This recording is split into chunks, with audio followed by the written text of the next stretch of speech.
Bem-vindos à nossa live sobre o livro, mais uma pessoa, sobre o livro Guardião da Fé Bahá'í, com o nosso Antônio Bastos, que traduziu o livro. Eu queria começar com uma oração, e depois o Antônio pode apresentar melhor o livro, falar um pouco, e a gente começa. Então, vou fazer a oração. Se puderem desligar os microfones, fazer uma oração. Magnificado seja teu nome, ó Senhor meu Deus. Sou aquele que a ti volveu a face, em ti pôs toda a confiança. Imploro-te por teu nome, através do qual surgiu o oceano de tuas palavras e se moveram as brisas de teu conhecimento. Permite que por tua graça eu seja capacitado a servir tua causa, inspirado a lembrar-me de ti e te louvar. Faze descer, então, sobre mim, do céu de tua generosidade, o que me preservará de qualquer um, salvo de ti, e me trará benefício em todos os teus mundos. Verdadeiramente, tu és o poderoso, o inatingível, o supremo, o conhecedor, o sábio. Amém.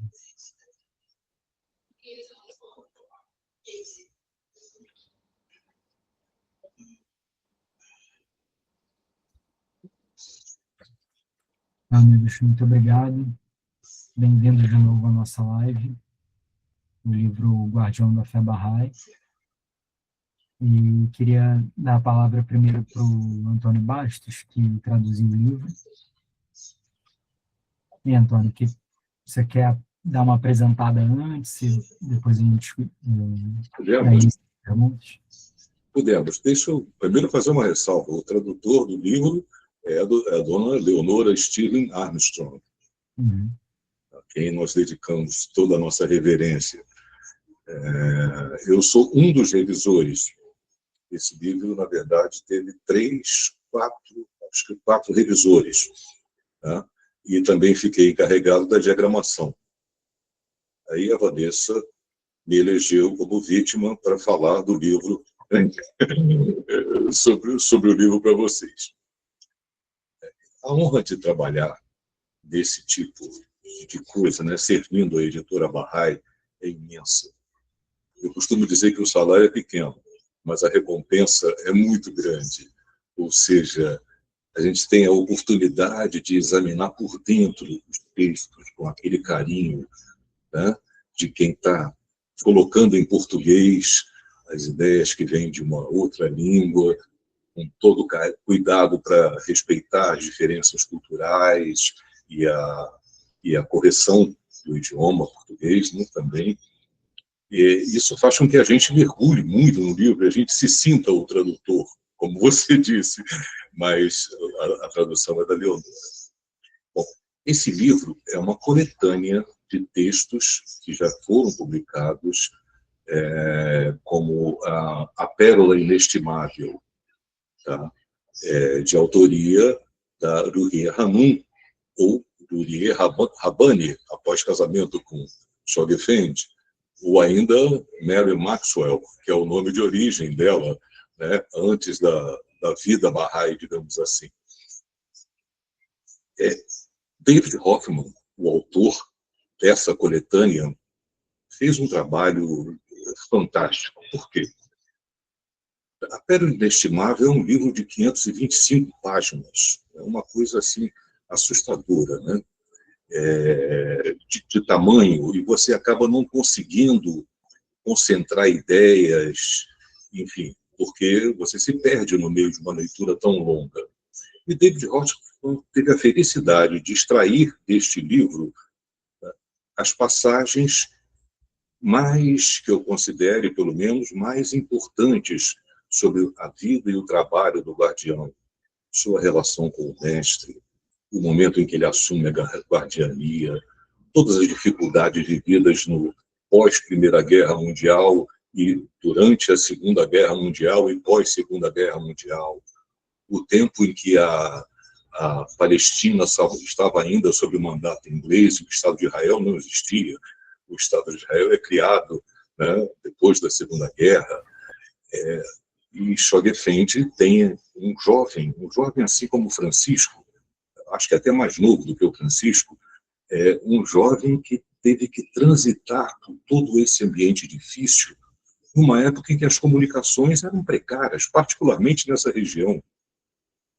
E Shoghi Effendi, mesmo assim, com todos esses elementos contrários ao trabalho que ele foi encarregado por Abdu'l-Bahá, em sua última vontade e testamento, mesmo assim, ele desempenha esse trabalho, criando toda a estrutura administrativa da fé, inaugurando centenas de assembleias espirituais, já nacionais naquele momento, orientando crentes individuais, orientando as assembleias já existentes, orientando a questão da literatura Bahá'í.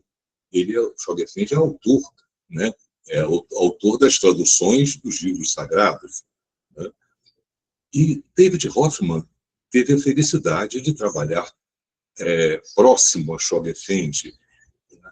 E foi por isso que ele criou a primeira editora Bahá'í do mundo, que é a George Ronald Publishing Trust. Essa editora Bahá'í, nas Ilhas Britânicas, ela publicou, então, toda a literatura disponível, traduzida por Shoghi Effendi, na época. E eu sempre me perguntei, mas quem é George Ronald, afinal? O criador da editora, o fundador da editora, é o David Hoffman, que foi membro da Casa de Justiça posteriormente, né, já em 63. Da onde saiu esse nome? E ontem eu tive a felicidade de descobrir que, na verdade, George Ronald são os nomes do meio de David Hoffman. O nome dele é David George Ronald Hoffman. E ele usou apenas os nomes do meio por uma questão de humildade. Ele não queria que o nome pelo qual ele era conhecido fosse o nome da editora que ele estabelecia naquele momento, com motivação Bahá'í, né? Esse é um aspecto que eu considero bastante interessante dessa figura, né, do David Hoffman. Então, ele prepara essa coletânea de textos que eu, ao trabalhar com o livro, eu considero um livro imperdível. Ele é um verdadeiro manual de instruções para os indivíduos Bahá'ís e para as instituições Bahá'ís, de como agir, como se comportar diante dos desafios, né, no caminho da expansão e da consolidação da nossa fé. O livro revela os critérios, a conduta adotada e as condutas adotadas pelo guardião para orientar os crentes e as recém-estabelecidas instituições Bahá'ís. Numa época em que telefones inexistentes naquela região, tá? Telégrafo também inexistente, ele se utilizava de uma ligação com a Inglaterra, e de lá da Inglaterra as mensagens eram distribuídas pelo mundo. Navios tinham problemas para trafegar e levar as cartas escritas na mão, porque naquele pós-guerra ainda havia ameaças, né, de bombardeios e de ataques a navios. Mesmo assim, o que ele fez, o que Shoghi Effendi realizou é inacreditável. E o livro mostra isso com muita clareza. David Hoffman selecionou os textos da Urieh Rabbani que destacam esses pontos, né? Tem diversos outros aspectos do livro que interessam, inclusive, ao momento atual que nós estamos vivendo aqui no Brasil. Por exemplo, os critérios do guardião para a construção de templos Bahá'ís. Como é que ele decidia a respeito da arquitetura do templo, do terreno do templo? O guardião foi o construtor dos jardins Bahá'ís em Haifa. Foi ele que cuidou também da construção e manutenção dos jardins em Barji, né, da noção de Barji. Lutou contra as tentativas do então novo Estado de Israel de taxar aqueles locais, por entender que eles não eram locais inteiramente dedicados a uma religião, e sim paisagismo, coisas turísticas, né? E o guardião soube como conduzir esse tema e garantir que todos esses locais sagrados barrais na região fossem respeitados como tais. Teve dificuldades com rompedores do convênio, enfim, o livro trata de todas essas matérias. Eu não posso ler o livro todo aqui, mas eu estou destacando em que David Hoffman se concentrou ao nos proporcionar essa coletânea de texto da Pérola Inestimável. Eu, como diagramador, tive cuidado, e junto com a CNTR, né, com o Comitê Nacional de Tradução e Revisão, de inserir no livro muitas fotografias, algumas inéditas, ainda não conhecidas pelos amigos, de maneira a ambientar, né, a mostrar qual era a cena final em que o Guardião se encontrava, né, onde as passagens do livro mostram, e isso enriquece muito a obra. Com tudo isso, para comparar com a Pérola Inestimável, esse livro tem 296 páginas, enquanto a Pérola Inestimável tem 595. É como se extraísse daquela fruta que é a Pérola Inestimável, o suco, apenas o suco, o suco que importará para esses nossos dias, né? Bom, eu acho que está. Senão eu vou falar a noite inteira, que tem muita coisa para falar hoje. Não, tá ótimo. E, assim, a pergunta que eu recebi de vários amigos foi: é o mesmo livro da Pérola Inestimável, uma outra edição?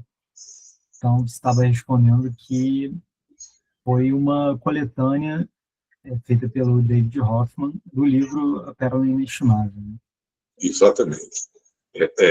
Os textos foram revisados, porque foram traduzidos já há mais de 50 anos pela dona Leonora Armstrong, e numa época que não havia computador para ajudar a corrigir isso e aquilo, né, que nos ajuda muito hoje. Então, foram revisados os textos da Pérola Inestimável.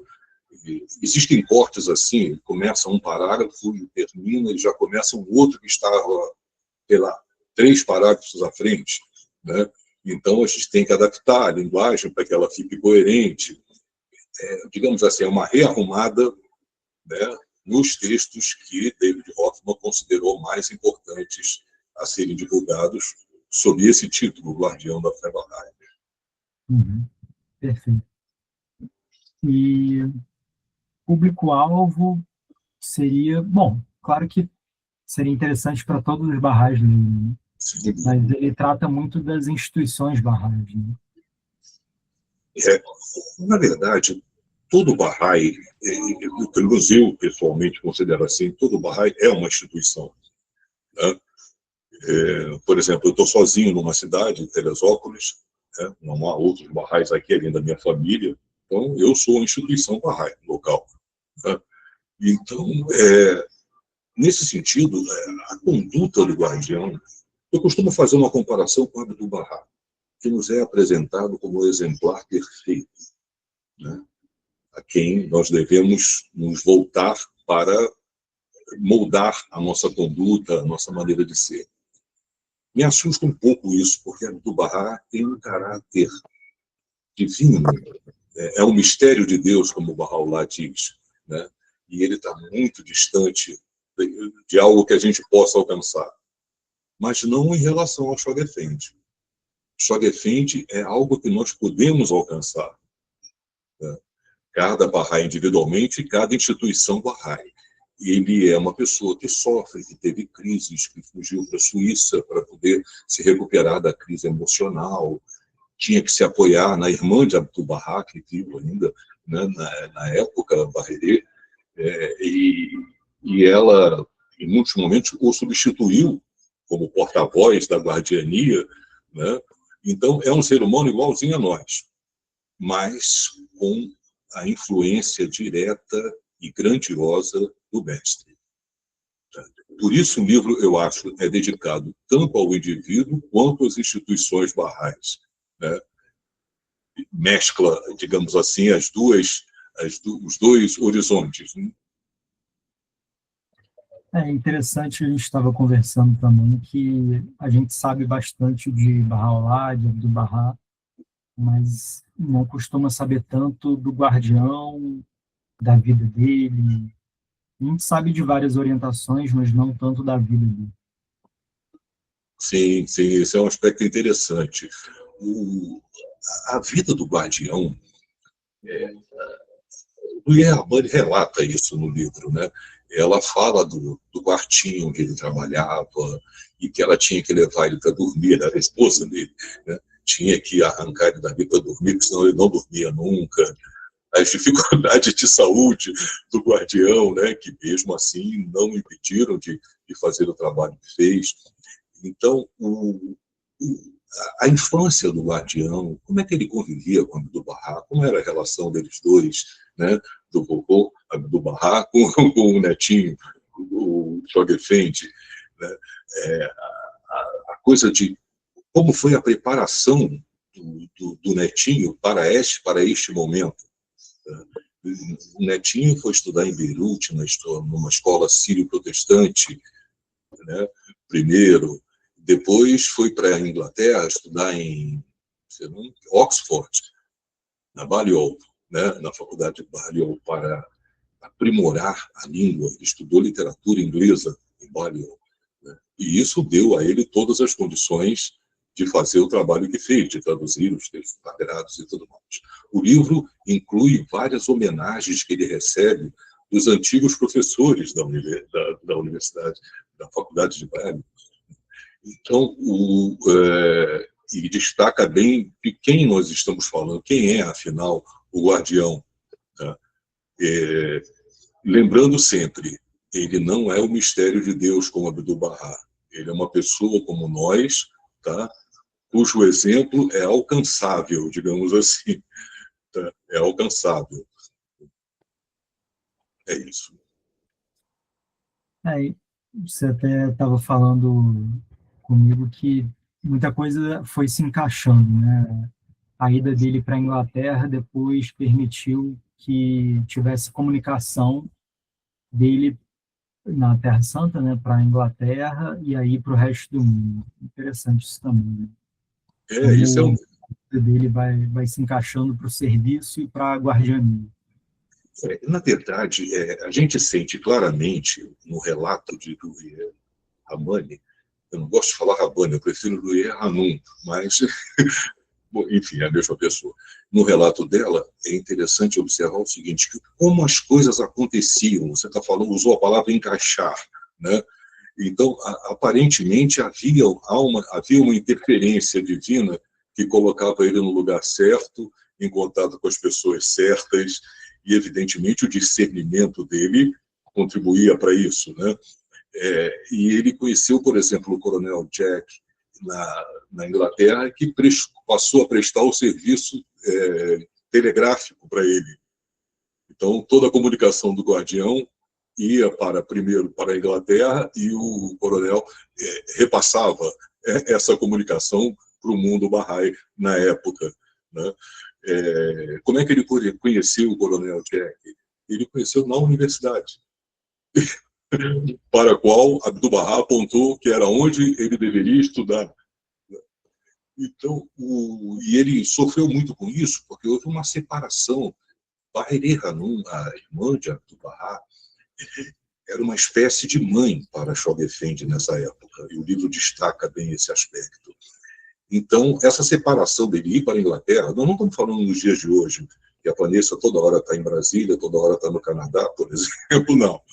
Nós estamos falando de uma época de navio, né, de vapor, né, de navios que demoravam, sei lá quanto tempo, né, talvez até mais de um mês para chegar nos seus destinos. Né? E essa separação foi dolorosa para ele, tá? Mas, como estava lá na última vontade e testamento de Abdu'l-Bahá, ele foi e pronto, e cumpriu a missão dele. A renúncia, o espírito de renúncia a uma vida pessoal, aos desejos pessoais do guardião, é fantástico. É quase inacreditável. Eu fico pensando, às vezes, poxa, será que a Louis Rabani, como esposa dele, não está enfeitando demais esse pavão? Né, para valorizar a figura? Mas ela conta detalhes da história que mostram que não, que ela está sendo precisa no que está dizendo. Está sendo intencional para que a gente veja como é possível obter os resultados mesmo diante de grandes desafios. Muito interessante. Então, amigos, acho que a gente poderia abrir para perguntas. Se quiserem fazer no chat ou então falar. Vamos ver se alguém tem alguma pergunta.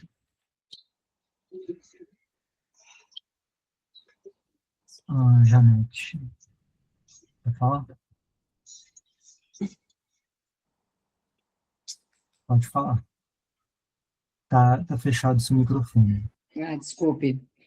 Boa noite, obrigada aí pela apresentação. Eu já comprei o livro, estou aqui na maior expectativa, aguardando, né?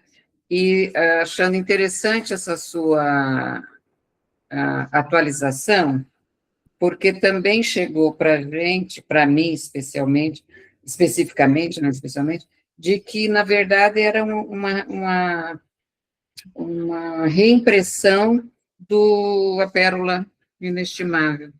E aí você está dando essa informação. Da mesma forma, eu me animei demais em comprar e tal, mas acho que você agora esclareceu que talvez seja uma releitura, uma atualização, né? Achei muito, muito interessante, muito obrigada. E estou, assim, na maior expectativa para receber o livro. Ótimo. Eu também estou doido para ler como leitor e não como revisor, né, o livro. Eu quero ler também. E tem muitas imagens inéditas. Né? Sim, isso é interessante. Você quer ver um exemplo de imagem inédita? O texto escrito por Abdu'l-Bahá em sua última vontade de testamento. Na verdade, são várias folhas, né, que foram encadernadas, e eu arranjei uma foto desse texto. Então, a última vontade de testamento de Abdu'l-Bahá, no seu original, está fotografada e colocada no livro. Tem uma pergunta no chat. Boa noite, felicito pela exposição. Gostaria de saber, na avaliação do senhor, quais as condições que ensejaram a concepção pelo guardião do modelo de governança para a comunidade. Ana Paula. Essa pergunta é difícil. Uma pergunta ampla. Na verdade, o guardião está cumprindo, né? Por exemplo, as casas de justiça foram preconizadas por Bahá'u'lláh, estão no Actas, né? Foram preconizadas por Bahá'u'lláh. O início das instituições, quer dizer, o início não, a projeção das instituições foi direcionada por Abdu'l-Bahá, por exemplo, com Abdu'l-Bahá ainda vivo, foi estabelecida a Assembleia de Nova York, acho que também no Canadá já tinha uma Assembleia Nacional estabelecida já na época de Abdu'l-Bahá. Então, o trabalho do guardião não foi criar, na verdade, as instituições barrais, foi estabelecê-las de acordo com a orientação vinda da literatura sagrada, né, vinda de Bahá'u'lláh e de Abdu'l-Bahá. Tá? Ele estabelece as instituições. Evidentemente, as orientações eram um pouco vagas, né? Como se comportam, como se elegem, né? E o guardião, digamos assim, nesse nível ele cria a estrutura, tá? Que já estava preconizada anteriormente. Espero que isso atenda a pergunta que foi colocada. Amor, você tá dois pães? Oi? Acho que não foi pergunta. É o microfone do Max que está aberto. Max, poderia fechar seu microfone, por favor? Alguém falou com o Max aí.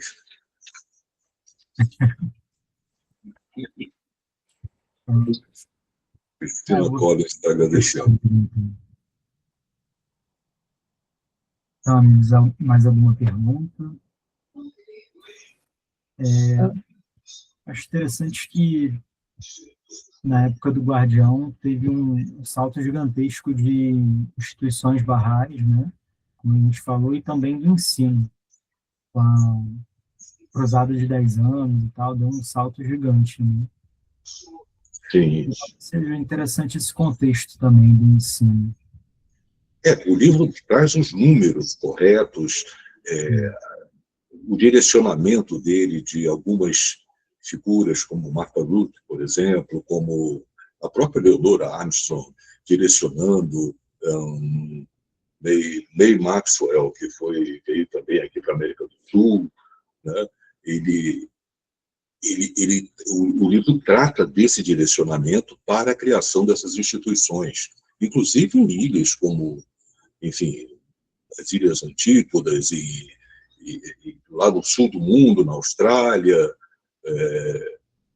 a questão dos indígenas, pois a importância, né, do ensino para os indígenas também.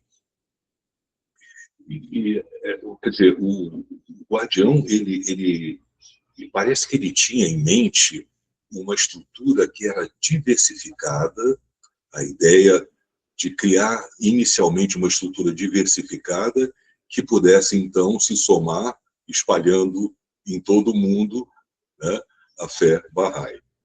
Acho que essa era a ideia. Né? A prática da igualdade na diversidade. Né? Exato.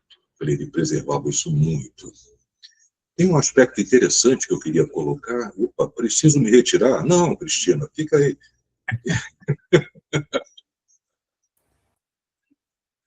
Mas um aspecto interessante, hoje nós estamos vivendo o solstício de verão aqui no nosso hemisfério, e a Vanessa deve estar no solstício de inverno hoje. Né? E é interessante porque esse dia é um dia festejado em todas as culturas do mundo. Não posso afirmar que em todas, mas em todas das quais eu já ouvi falar. Inclusive os nossos indígenas festejam o dia em que o sol está no seu maior esplendor. Né? Os astecas, os incas, os povos primitivos da África, é um dia festejado por todos. Os cristãos, por conta das decisões da igreja, festejam nessa época também o nascimento de Jesus. Então, a gente tentou fazer essa live na semana passada e, por falta de tempo, nós acabamos colocando hoje. Então, estamos hoje, então, celebrando, junto com todos os povos do mundo, o dia do solstício do verão. É o dia em que é o dia de maior duração no hemisfério sul. Né? Que coisa boa, coisa interessante. Né? Foi uma lembrança que me veio à cabeça. O solstício ocorreu ao 12:02 de hoje. Uhum. Né? E hoje, então, termina o dia lá para as 7 e tanto da noite. 6h38, eu acho. 6h38 que terminou o dia. Quer dizer, terminou, depende, aqui ainda tem uma luzinha de sol. Uhum. Mas o pôr do sol oficialmente foi às 6h38. Né? Hoje, o sol nasceu às 5h04 hoje, da manhã. Né? E se põe às 6h38. O Antônio é o novo Google. Mas, amigos, não falei das condições do livro, eu imagino que todos já conheçam, né? Que esse livro está em pré-venda, vai chegar em janeiro de 2026. Está, por enquanto, com valor de R$ 59,90. Acho que todos já sabem, né? Até 31 de dezembro, com esse valor. E a gente já pode comprar na pré-venda. Né? Recomendo. Eu tenho o livro aqui em formato digital, né? Porque trabalhei nele, mas eu quero vê-lo com a capa bonitinho, pronto. Eu quero vê-lo. Essa capa é bonita. A capa é bem bonita. A capa eu acho que foi o Alexandre Bernardi. Espetacular. Que preparou essa capa. Amigos, alguém mais tem alguma pergunta?